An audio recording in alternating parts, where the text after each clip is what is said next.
Welcome to the Alcohol Tipping Point podcast. I'm your host, Deb Maisner. I'm a registered nurse, health coach, and alcohol-free badass. And today I have Kim Singleton on the show, and we're going to talk a bit about, well, maybe a lot, about drinking and disordered eating, and we're going to get all into it. So, Kim, thank you for being on the show. Thank you so much for having me. I'm excited to talk about this topic today. Yeah, can you give a little intro about who you are, what you do before we dive in? Yeah. So my name is Kim Singleton. I currently live in Colorado Springs. We are actually moving to Ireland later this year. My husband is Awesome. active duty military. Yes. Kind of threw us for a loop when we found that out. But he's in the United States military, so I'm obviously a military spouse of 10 years. I'm a mom to a 5.5-year-old little girl, and we're expecting baby number 2, a little boy, in June. We did go through over 4 years of infertility treatments and everything, and called it quits last year, and we were pleasantly surprised in October. So lots of changes going on in our family right now. I'm also currently in graduate school for my master's in public health, focusing in on health behavior at the University of Alabama at Birmingham. And luckily I'm able to do that remotely anywhere, so it doesn't interfere with this nomad lifestyle. So yeah, that's just a little bit about me. I'm also 2.5 years sober. I quit drinking in September of 2019 after many years of struggling with trying to be a normal drinker. So yeah, that's about me. Wow. Well, congratulations. You do have a lot going on. Thanks. Exciting stuff. Yeah, good things, overwhelming, but yeah. Yeah, I bet. Well, I don't even know where to start. So we can start with your experience with drinking, with disordered eating. Like sometimes they're so tied together. Like what do you think would be a good place to start? Yeah, I mean, actually, we can just start with kind of both of them because they Okay. are, especially my experience, they are so quite closely tied together. My drinking and my disordered eating, looking back, obviously, like started around the same time. About when I was like 15. So I started drinking as a teenager, and it wasn't anything out of the ordinary. Where I come from, it just, teenage drinking it was just kind of, of the norm. I never did get into drugs, although several of my friends close to me did dabble in that. I was just always just, alcohol was, kind of my thing. And I looking back, like I know that I suffered from like anxiety and like low self-confidence and self-worth since childhood, and also had bouts of depression. But it was undiagnosed and nothing was really done, in that department. My family and home life were really chaotic around the same time too, as well. I had like a lot of lack of parental guidance. My parents had divorced a few years before that, and I had a pretty stagnant relationship with my dad. It wasn't bad or anything. It just was kind of non-existent. My mom was pretty emotionally unavailable from a pretty toxic relationship that she was in at the time. And that would continue on for 8 years. And I think that's just a combination of these things kind of triggered my disordered eating, because I felt like a lot of my life was just so out of control. And that was a way of like, I guess, like me to control things in my life. And then also drinking just helped, numb me out and make me just more, social. I always suffered from like a lot of social anxiety. So it was just a culmination of things. And it was just, yeah. So ever since my teens, my drinking, I was never really considered a normal drinker. I know this isn't very uncommon in the teenage years. Binge drink is pretty prevalent, but brownouts and blackouts were pretty common for me. I didn't really know that, just like having 1 or 2 drinks, is, people do that. It was just always when I drank very hard, and that would continue on into adulthood. And then with my eating, like I said, it kind of just started as a form of, control with like restriction. But I was always of normal weight. And that's like the interesting thing. It didn't start as like, me trying to go on a diet or anything like that. It was basically just I'll never forget, I was in chemistry class the sophomore year and I learned what a calorie was and, calorie in, calorie out and stuff like that. And that's and this was back in 2000, I'm 36 now. So this was back in like 2002. I graduated high school in 2004. So social media wasn't even like around back then besides like MySpace. And that's when I kind of started doing like food journals, and I would like write down things that I ate during the day. And it was very innocent.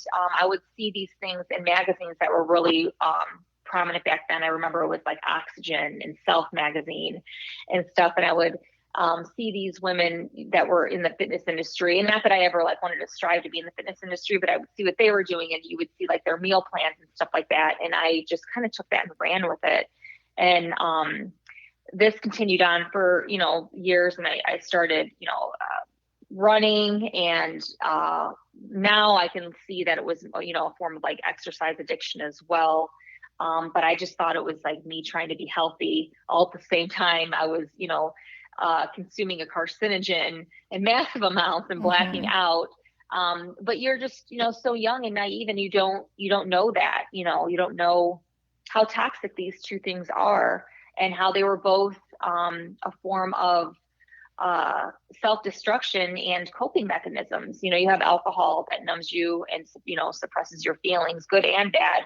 And then you have disordered eating as you're using as a form of like self-control, but it can also numb you out, too, to help you, not really help you, but make you avoid your feelings. So that's kind of how things started with me. And then how did they progress? Like, did you tackle your drinking problem first, or your disordered eating first, or how did you navigate that? Yeah. So I think that actually, like I said, my disordered eating wasn't anything, I don't want to say out of the ordinary, but there was really no red flags with my family. I didn't lose a massive amount of weight or anything, like that. It was actually what I think really triggered me from going to disordered eating and, maybe like over exercising to actual eating disorder. And I should mention that I've never been formally diagnosed with an eating disorder. However, there's like 30 million people in the world that, have an eating disorder, and less than 10% of them are ever formally diagnosed. Because for a long time, I think that I felt like maybe I wasn't as bad because I was never formally diagnosed, in therapy or, inpatient treatment or anything like that. But I was also never honest with my therapist either over the years about things either. But when I crossed the line from a disordered eating to actually what would be considered textbook eating disorder was when I started taking Adderall when I was 19. I was never formally, and Adderall is actually it's a stimulant drug that helps treat ADD and ADHD. And this is another thing that's not talked about very often as well.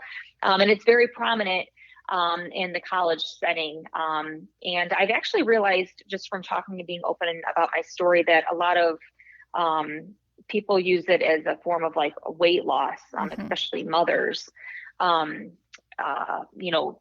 folks that are a little bit older. But it was very prominent in the college setting with me, and I was never formally diagnosed with ADD or ADHD. However, I was legally prescribed it by my doctor, my family doctor. I just went to the doctor. It was pretty easy back then, and said all these things I was feeling, and he gave me a prescription of Adderall. And one of the side effects of Adderall, I mean, there's a lot of side effects of Adderall, but is suppressed appetite. And I didn't initially go there for that reason. It was more, I was very tired and down, and lack of motivation. I couldn't concentrate. But looking back, those are all signs of depression.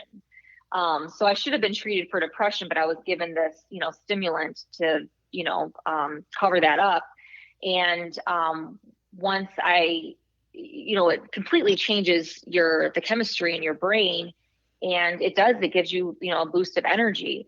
And then it also does suppress your appetite. So I would be going all day without eating very much.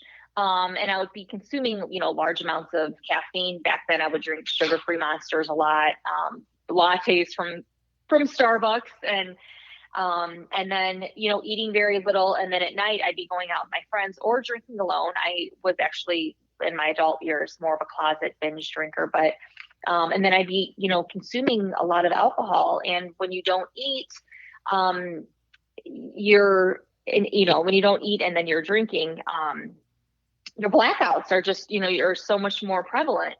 And that's kind of where I crossed the line right there. And that's when I kind of did start getting more into eating disorder behavior, because when you're not eating, you're restricting, but then your body needs to make up for it the next day. And then I would go on these, binges. And sometimes I hate using the word binge, because a binge can be different from person to person. The amount of food that you consume and everything like that. But I'd be feeling like crap the next day because I would be hungover. So I'd be eating foods that I normally wouldn't eat. And I should say that I've always been a pretty mindful eater. I've always liked, more healthy, foods growing up. My mom, we always ate a bunch of fruits and vegetables and lean cuts of meat and stuff like that. But the next day when you're feeling like crap and you don't really care and you're tired and you're exhausted and you're coming down from this Adderall high, you just eat whatever. And so this kind of cycle continued on for years. And I was finally able to get off Adderall when I was 25. And basically, long story short, my husband, well, he was my boyfriend back then, but gave me an ultimatum. He could tell my personality changed when I was on it. I was a lot more, my eyes were glazed over, I was just a lot different. I was a lot flakier. I had a lot more anxiety when I was on the Adderall, and he basically said, gave me an ultimatum. So I was finally able to get off Adderall after multiple attempts of stopping. And I should say, I do not suggest stopping cold turkey from something like that. You definitely need to wean yourself off that and probably consult a health professional while you do so, because it could be pretty dangerous. And then that was my first bout of sobriety, as I quit drinking and I stopped taking Adderall at the same time. And that was when my now husband, but he went away to OCS. That's when he decided to go back in the military as an officer. He graduated college, wanted to go back in as an officer. So we spent a year apart. So I stopped drinking and taking Adderall, and I was completely sober for that year. But it was more a means to an end. I knew that we wanted to be together, but I needed to get my act together. And I was bailing out of college during that time. I was in and out of school. And then once I stopped drinking, I actually did super well. I made the dean's list. I mended the relationship with my mother. Like I said, she was in a very toxic relationship. Things were just really going well, but I never considered to never drink again. That just didn't even enter my mind. I knew that I wouldn't take Adderall again, but I figured once things, were going well, then I would, be a normal drinker. I didn't really think I had a drinking problem. So I started drinking again the following year, and I guess I was considered a normal drinker. However, it's always been really hard for me. I've never seen the point of just having one or two drinks. And this cycle of trying really hard to be a normal drinker and having bouts of sobriety here and there would continue on for another decade. I wouldn't stop drinking until I was 34. And that's when I pretty much realized that I can't be a normal drinker. It's all or nothing for me. And I also realized once I was, during my bouts of sobriety, that my disordered eating behavior was very closely tied to my drinking, behavior as well. So, but I didn't really realize how much these two went hand in hand until I fully got sober and committed to sobriety. And I was, in therapy, and I just didn't realize that these two go hand in hand so much. Yeah, absolutely. Well, that brings me to you, and you had posted about a term called drunkorexia. Yes. And this was actually something that I didn't realize. It was until I got sober, and one of the I guess say one of my tools in my toolkit once I fully committed to not drinking anymore was, at first I just didn't want to drink. That was the my goal each day is just not drink, get through the first, for a few days in the first couple of weeks in the first few months. And then I really started diving into, drinking and why we drink. And I started doing my own research, and I found this term called drunkorexia. And it was just, it completely explained my behavior, over the years. And it's basically, replacing meals with alcohol or skipping meals to feel the effects of alcohol more. And it's very prominent, well, at any age, but especially in the college settings, I should say. And a lot of times, there's so many risks or, that lead to this, especially blackouts. And that explains the amount of blackouts that I've had over the years. And it's scary looking back, but and it's not, I feel like a lot of people do that, especially women. I don't want to like generalize anything, but they will, try to like save their calories, for the drinking, or if they want to feel the effects, stronger, or, and it's just, it's something that I just couldn't believe that it was actually, an actual term. Yeah. And that's where I related so much, and just the whole disordered eating. And I want to make sure I have some terminology right, though. So the drunkarexia is basically a slang term used to describe the unhealthy phenomenon of restricting an individual's diet to little or nothing so that he or she may engage in binge drinking without weight gain. Mm-hmm. And then when we're talking about disordered eating and eating disorders, what's some of the correct terminology to use when we're talking about those? Yeah, I think that number one, the term eating disorder really freaks a lot of people out. And like I said, by textbook terms, I would be considered, or I would have considered, having an eating disorder by textbook terms. But there's a very fine line between, like you said, like what's considered disordered eating and what's an actual eating disorder. And it basically is the frequency of the behavior. That's pretty much it, the frequency and maybe the intensity of it as well. Because there's a lot of things that are kind of very questionable, for example, like intermittent fasting.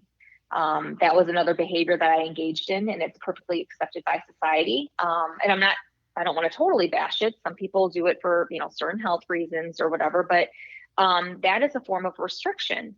But when does it cross the line from, restriction to, restriction in the form of disordered eating to an actual eating disorder? Because with intermittent fasting, I should explain, if anyone isn't aware, it's where you're basically doing blocks of time where you don't ingest any food, and you're restricting your food intake. Usually it's at nighttime, you'll do windows. So say you don't eat past 6 p.m. or something, and then you don't eat. A lot of people will do like 12 or 16 hours of fasting, and then you wouldn't eat until like 6 a.m. or maybe like 10 a.m. the next day. And then you'll have a window of, anywhere between like 6 to 8 hours to eat your food. But honestly, if you really look at it and be honest, that is a form of restriction. That is a form of disordered eating. But that can also very easily lead to eating disorder behavior in the form of restriction or anorexia.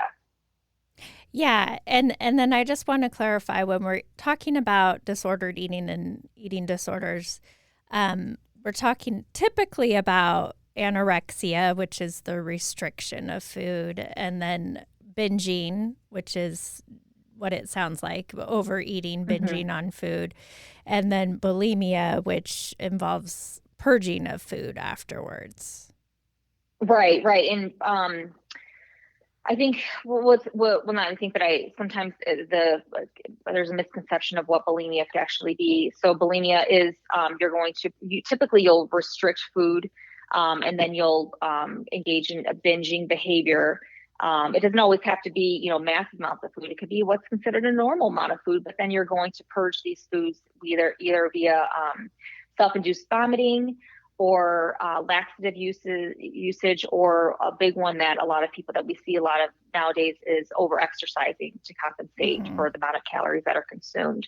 So it could be any of those three things is a way to purge the food. I think a lot of people, especially in the media and movies and stuff like that, you just pretty much see it being self-induced vomiting, but there are other ways to purge food with bulimia. And my personal experience was anorexia and bulimia. And with binge eating, is actually binge eating disorder is the newest out of all of the eating disorders that have been have been introduced over the past several years.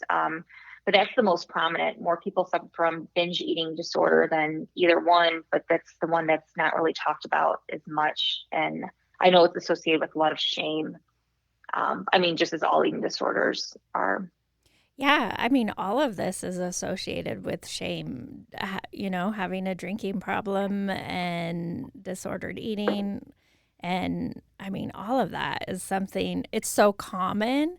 I was looking up some of the stats, and forgive me if you can find a variety of stats, but you had mentioned that 30 million people of all ages and gender suffer from an eating disorder. I think you had said worldwide, but that's actually the United States is what I found, which is really okay. Yeah, right. So it's very common. 1 in 5 women struggle with an eating disorder. It's actually the number one killer of aside from opioids. And so it has the highest mortality rate of any mental illness. So it's really significant. And like you said, a lot of people aren't diagnosed. The stat I have was that over 70% of people will not seek treatment. Right. Due to the stigma and misperceptions and just like a lack of education and how it gets diagnosed and whatnot. But yeah, so of those women, I just want to point out like 10 million men also have eating disorders. Right. And that's, I really appreciate you pointing that out as well, because I feel like the media makes it seem like it's more of a woman's mental health, disorder. And I've actually, since I've opened up about, my own struggles last year with, disordered eating, and I've been what's considered fully recovered for several years. But I also noticed I still had some lingering disordered eating behaviors. But anyways, it also helped me connect with a lot of men that are on social media. Not a lot. I would have to be honest, like there's way more women that are out there talking about this, but it's been so interesting having conversations with these men, because they feel the same way too. They see these men, that are, have a lot of muscle, very lean, especially, now on Instagram, you see a lot of health coaches and people, trying to promote, weight loss, programs and things like that. And there's men out there that see this as well. And just like women, they want to look like that. So it just starts out very innocently. And things progress. And before you know, it's spiraled into disordered eating or even an eating disorder. So I really, I appreciate when men are open and honest about that, but I know it's a lot more difficult. It's unfortunate just because of the stigma, and stereotypes that are out there. Yeah, absolutely. Well, because this is a podcast about drinking, let's go back to drunkorexia. Because that is where I was like, oh my God, that is what I did. Like, well, I guess I should share a bit of my story with disordered eating. Like many young women, I've started like in grade school. I remember being in 6th grade and just looking at the seam of my pants on my calf muscles. And I could see it kind of pulling apart because my jeans were tight. And I was like, oh my God, I'm fat, And just like you had that moment, well, everyone has that moment, but it happens so young. And then I just remember like doing the PBS exercise shows that were free on Yes. TV. And then like riding my bike around the neighborhood. And, it just all started then. And it was more like restrictive eating, becoming obsessed with it at one point or the other. And then I entered, junior high, I started drinking. And like you, it was like, what is the point of one? I did not see the point of that. And so drinking started into my life, and I wouldn't say it got especially tied together, but I would later in life be saving my calories for alcohol. I remember I would just be like, okay, I want to have a bottle of wine tonight. So what can I eat today? or totally overcompensating with exercise or punishing myself with exercise. And tried out bulimia for a while in my 20s after college and my first job, and I was working night shift, everything. I mean, my eating habits were so screwed up, and so I would binge and purge, and quickly discovered like that's not really working for me, but I thought I'd give it a try because it just seems like it should work, right? And then I transitioned into like over exercising and training for triathlons and running half marathons and compensating that way. And then eating, like you said, being so health minded, eating so healthily, but still drinking. and just the things that we tell ourselves, like I would not drink juice. Like I was like, oh God. Oh my gosh, right. Right. I It's could actually, never. right. And that's like I should actually mention, so orthorexia was another eating disorder, and it's very, very new. I actually don't even think that it's I don't even know if you can actually be formally diagnosed with it yet, but it eventually will be. I know they're working on that, but that is just when you're when you're so overly like healthy when it comes to your eating. You won't eat certain foods because they're not deemed healthy enough. And so that, I mean, I'm not saying that you had that or anything like that. I definitely did. But that was, certain things I really got into, like all organic and, just making sure, lean cuts of meat. Where did my meat come from? Stuff like that. So that, I mean, that sounds very similar. Yeah. And then, going back to the drinking thing, like I initially wanted to quit drinking to lose weight. And that was like a pattern, like, oh, if I do a dry month, I'll lose weight.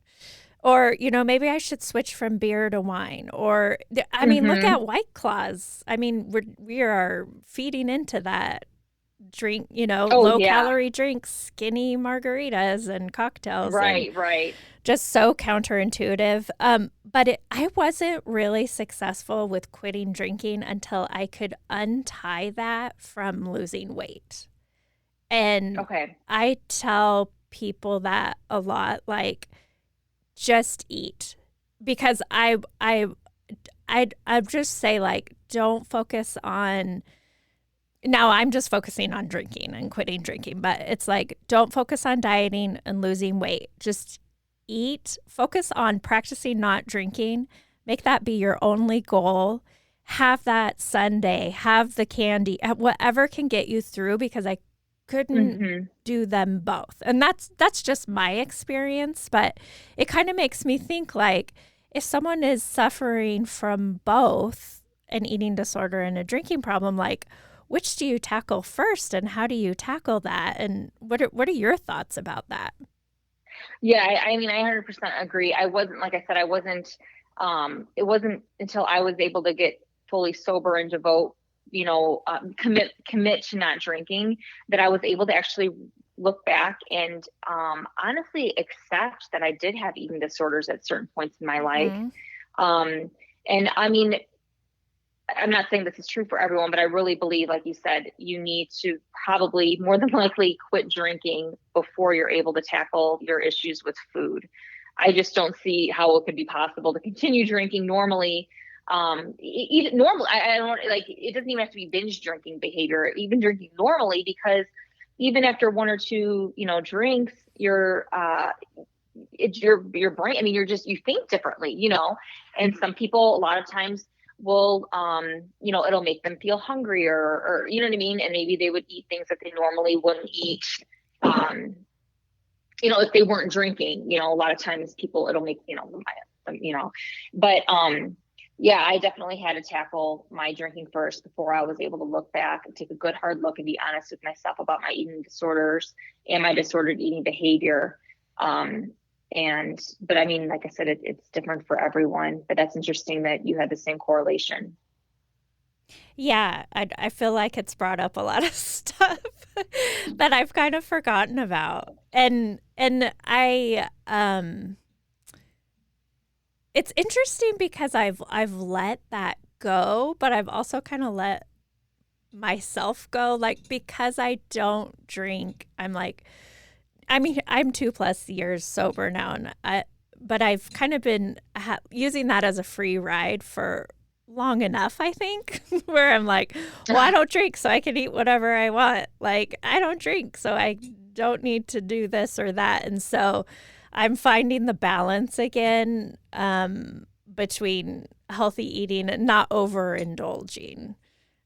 Right. And there's also like addiction transfer. And I'm not saying like everyone that drinks has an addiction, but if you quit drinking, you could easily fall into disordered eating behavior as well. I know that when I stopped drinking, that's, after a few months, I didn't like relapse or anything like that, but I went back and I was able to recognize, all right, I'm still engaging in some of this restriction. And I thought it was perfectly normal. Like I said, intermittent fasting, and I never was very hardcore with like windows or anything like that. But I would tell myself, I would drink a couple cups of coffee or a couple cups of tea in the morning instead of eating right away when I was hungry. And, I didn't, looking back, I was hungry and I probably should have eaten, but I was drinking this, I was drinking these like non-existent calories instead to avoid eating, and that's completely normalized by society, especially social media, and that's kind of when it was just little behaviors that I noticed once I got sober. And like I said, it took a while for me to notice these things that I started engaging in again.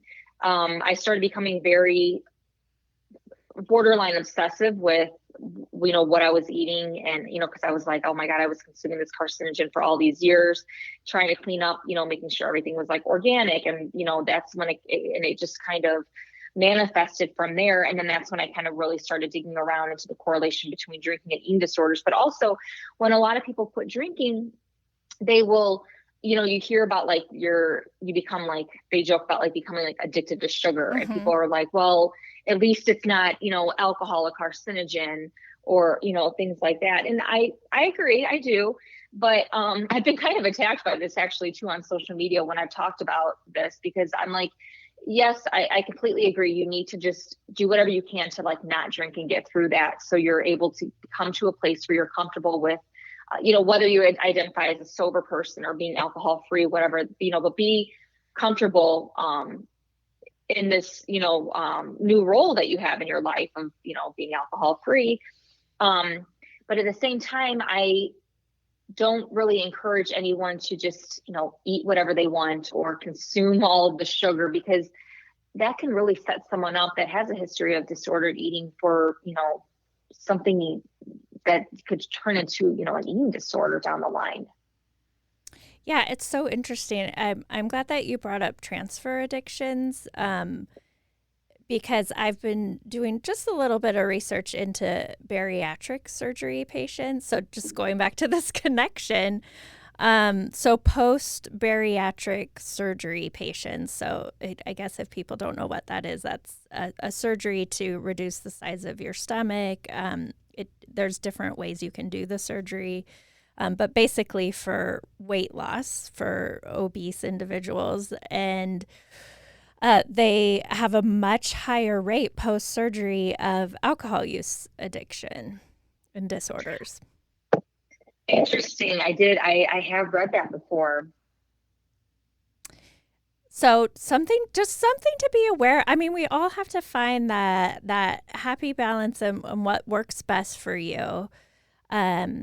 What would you say if anyone is looking to change their relationship with food and alcohol? I definitely think that you need to have compassion for yourself, number one. And really invest, as cliche as it sounds, but in healing. And I'm not just talking about like money towards therapy. I know not everyone has the luxury or the finances to, have therapy, but just your time, like start researching and start really digging around to the behaviors that you have. There's a lot of resources out there. I know when I stopped drinking, what was actually before I stopped drinking that really helped was like online platforms. And I kind of have, I don't want to say love-hate relationship with social media, but I think there's a lot of good and a lot of bad when it comes to social media, but it was a very valuable resource to me when I stopped drinking and when I started digging around into analyzing my own relationship with food. And that just means, there's like Facebook groups out there. There's a lot of people that you can follow on Instagram that are considered like anti-diet or recovery accounts. There's actually Holly Whitaker. She wrote Quit Like a Woman, and she has talked about the correlation between drinking and disordered eating as well in her book, and then also on her Instagram account. Emily Paulson is another one. She wrote the book Highlight Reel, and she's talked about this as well. Let's see who else is there. Amanda White. She actually just came out with the book. She is a therapist on Instagram, and she wrote the book Not Drinking Tonight, and that just actually came out maybe about a month or two ago. And she's done a lot of Instagram lives and podcasts about drinking and eating disorders. She actually had an eating disorder, and she talks about the correlation between the two as well. And then Lindsay Hall, you can find her on Instagram. She's a freelance writer, but she was actually one of the first that I saw on Instagram, and I'm not actually even sure how I found her, but she talks more about eating disorders, but she's also talked about her issue with drunkorexia as well. And I love how just flat out honest she is about her drinking and her eating disorder, and just how the two overlap. So, I mean, I think that any type of, connection that you can make with anyone, whether it's like through, recovery, accounts, or just, there's a lot of groups out there, Sober Mom Squad, the Luckiest Club. There's some podcasts called Sober Powered. Jill has talked about this issue before. And then This Naked Mind podcast. I know Annie Grace has touched on this as well. And I guess the number one top tip that I have, though, would be to be honest with yourself and tell someone. I wasn't able to stop drinking until I actually came out and told my mom and my husband how bad things were. And then the same thing with opening up about my eating disorders, because my husband didn't have any idea how bad things were in my past. And just even like behaviors that are considered kind of normal. And I'm like, no, they're considered normal because we see them all over Facebook and Instagram, but this is actually a form of disordered eating. And anyone that has an eating disorder or, they have no business engaging in these types of behaviors. So I just needed to be flat out honest with him and tell him certain behaviors so I could be held accountable. And so he could be on the lookout if I was, starting to engage in them. And it's just also, I mean, it's very, very difficult, but it's comforting having someone there that knows what's going on and that you can turn to provide, some, encouragement and support. Absolutely. And I will link to those resources you talked about in the show notes. Okay, great. Well, gosh, I'm so glad that we're having this conversation. I think, like you said, it's not talked about enough. I mean, just like drinking isn't talked about enough, and just this disordered eating. I keep calling it disordered eating so that can encompass diagnosis or not. But yeah, I think that just like what I would add to what you said is, just like with drinking problems, like eating disorders, like their recovery is possible. you can change, and it's not too late to change. So I always like to give people hope that you are not broken, and this is something that you can overcome. Yes, for sure. And it's far more common. I know that a lot of people feel, I mean, well, at least I did, very alone in my drinking, and I try to justify my behaviors over the years. So I could talk myself out of not thinking I had a problem. And same thing with my, disordered eating, but it's far more common than you realize. Oh yeah, I mean that 30 million stat in the U.S. It's right. common. You know what was interesting? I was listening to the Huberman Lab has a podcast. I'm going to link to that too. He's a neuroscientist and my boyfriend. I'm just kidding. Oh, wow. No, he's not. I'm totally kidding. Oh. I wish he was my boy. I have kind of a crush on Huberman. It's a running joke, but I love that you thought he was my boy. I won't tell my husband that. I love that. Anyway, he has a podcast called the Huberman Lab. He's a neuroscientist out of Stanford, and he did an interesting episode about disordered eating, eating disorders, anorexia, bulimia, whatnot. And he found in anorexia, interestingly enough, just that specific one, it's been around since the 1600s, and it shows up in every culture, no matter what, even food poor cultures. And I just found that really interesting. It's just fascinating, the science around it. Right. And another book that really helped me. I mean, I love it, and I'm actually rereading it right now, because the first time I read it, I listened to it an audiobook, and then I read it, and then now I'm like going through and actually like highlighting different things from it.